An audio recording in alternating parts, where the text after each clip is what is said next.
Hey everyone, and welcome back to the story Loom. With Halloween just around the corner, have you ever stopped to wonder why we carve pumpkins and call them jack-o'-lanterns? It's a tradition many of us love, but the story behind it is much spookier than you might think. It's a tale that comes from old Irish folklore about a man so cunning he even tried to outsmart the devil himself. So, gather round, turn down the lights, and let's unravel the legend of a man known as Stingy Jack.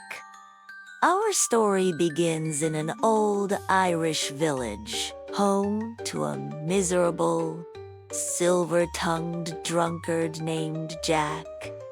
He was infamous throughout the land for his stinginess and his knack for trickery. He'd cheat, lie, and manipulate anyone to get what he wanted, especially a free drink. One fateful night, as Jack was enjoying a drink he'd likely not paid for, he found himself face to face with a shadowy figure.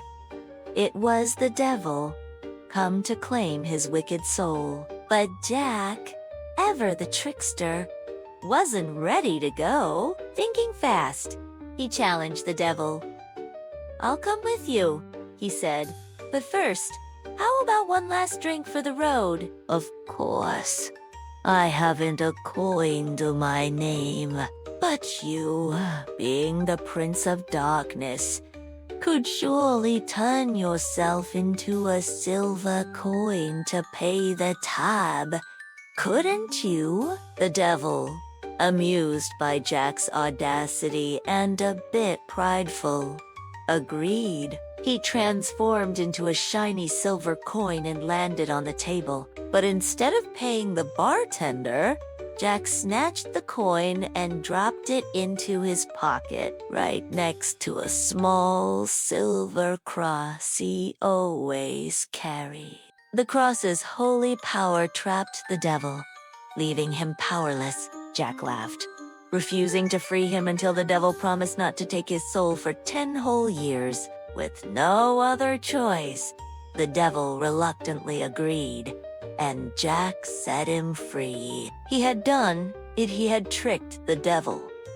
10 years passed, and Jack lived his life just as deceitfully as before. True to his word, the devil returned. This time, he found Jack walking down a country road. "Your time is up, Jack," the devil declared. Jack, knowing he was caught, acted resigned. "All right, you've got me," he said. "But before we go, could you do me one last favor? I'm starving. Could you just climb that apple tree and fetch me a delicious apple?" The devil, perhaps forgetting who he was dealing with, shrugged and scaled the tree. As soon as he was high in the branches, Jack quickly carved a cross into the trunk of the tree, trapping the devil once again. This time, Jack's demand was even bolder. He made the devil promise to never, ever claim his soul, no matter what. Furious but trapped, the devil had to agree. Jack had outsmarted the devil for a second and final time, and he thought he was now free to live forever. But forever is a long time, and eventually, Jack's life of mischief and misery came to an end.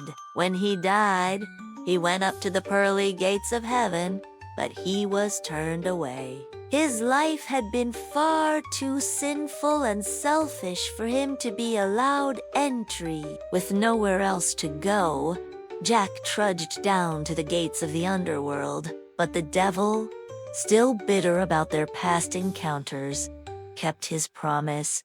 "I swore I would never take your soul," he sneered, "and I am a being of my word."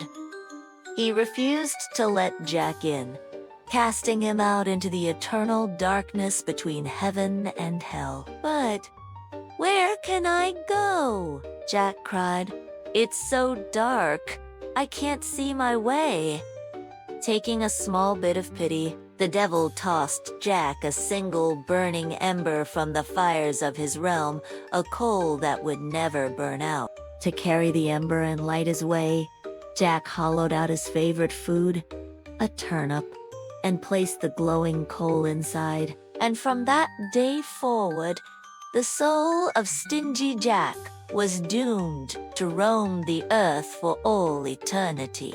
With only his makeshift lantern to guide him, he became known as Jack of the Lantern, or as we say today, Jack-o'-lantern. The Irish people began carving their own lanterns out of turnips and potatoes, placing them in windows to scare away Jack's wandering spirit. When the tradition came to America, immigrants found that pumpkins were much larger and easier to carve, and thus the modern jack-o'-lantern was born. So, the next time you carve a spooky face into a pumpkin, remember the cautionary tale of Stingy Jack, the man who was too clever for his own good and now wanders the darkness forever. It's a perfect spooky story for a Halloween night.